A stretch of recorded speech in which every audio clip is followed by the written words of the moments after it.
into this record, and that's how also listening to a lot of electronica at the moment, the Goldfrapp and the Ladytron and underground artists like Le Tigre came about.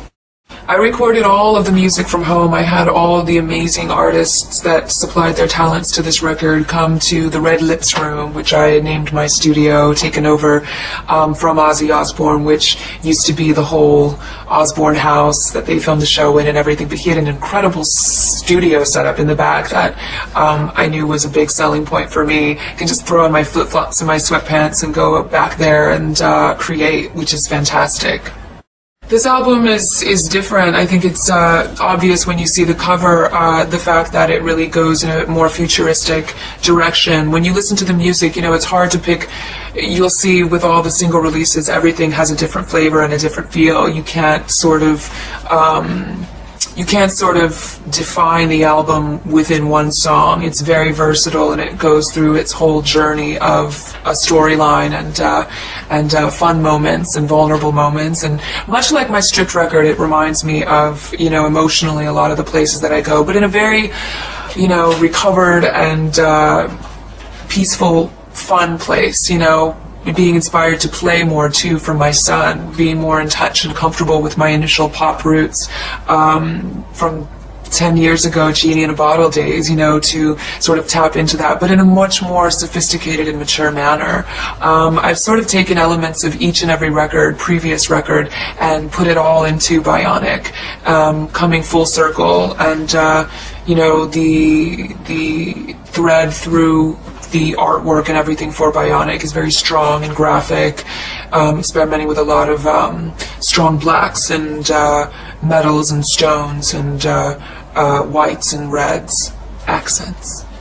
Not Myself Tonight came about at the very end for me of filming the movie, Burlesque, which I was actually finished with my record, and I had to put it on hold to go film the movie for about 6 months, which was, you know, musically, creatively, very difficult for me to do as an artist, and then become this other person for 6 months.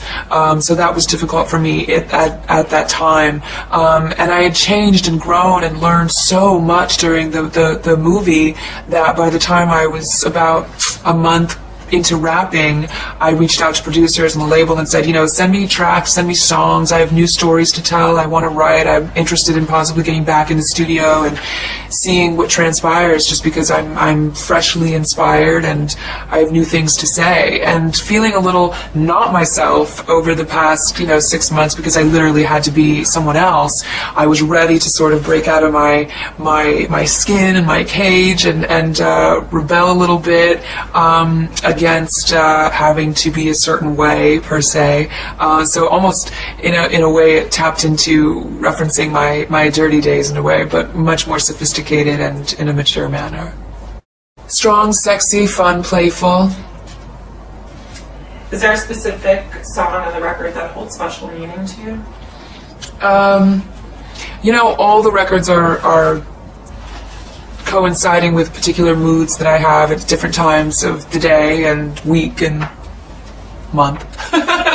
But I would say, and I always say this, the heart of the record, the true, vulnerable, raw side of me is seen on the Sia and Sam Dixon records. I wrote a song that sort of has a lullaby feel to it for my son. Very beautiful, simple, simply produced piano ballad called All I Need, with these beautiful strings that were attached to it. 3 other songs that I wrote with her really spoke true and honestly and from the heart, so that's why I call it the heart of the record. But, you know, nothing really electronically driven was put onto these records. It's really raw and organic and sweet and simple and beautiful. I mean, Sia and Sam were genius.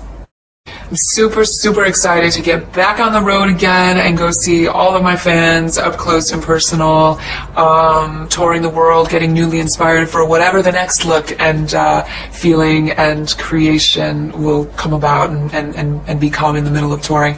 But so excited to promote Bionic, and explore that whole world, because it will be an entirely different monster out on tour, and a totally different side of myself that's never been seen before, using a lot of special effects and electronic things, elements. So it's very exciting for me to explore the whole bionic elements and world. World tour starting in July, starts in the US, then we go to Europe, and then wrapping up in Asia, Australia territories. Fans are amazing everywhere. Everyone has their own style for sure, and way of reacting, but the loudest probably that it gets sometimes on tour. I don't know, Dublin's pretty great as far as volume and really getting into it. They were amazing. Australia has some hardcore amazing fans. The UK has some pretty great energy whenever I get on stage there, but I mean the list is endless. I mean Germany, everywhere has amazing energy. It's very different, and it's interesting to tap into what that means to me as I perform as an artist. So they're all fun everywhere. Bring something new to the table.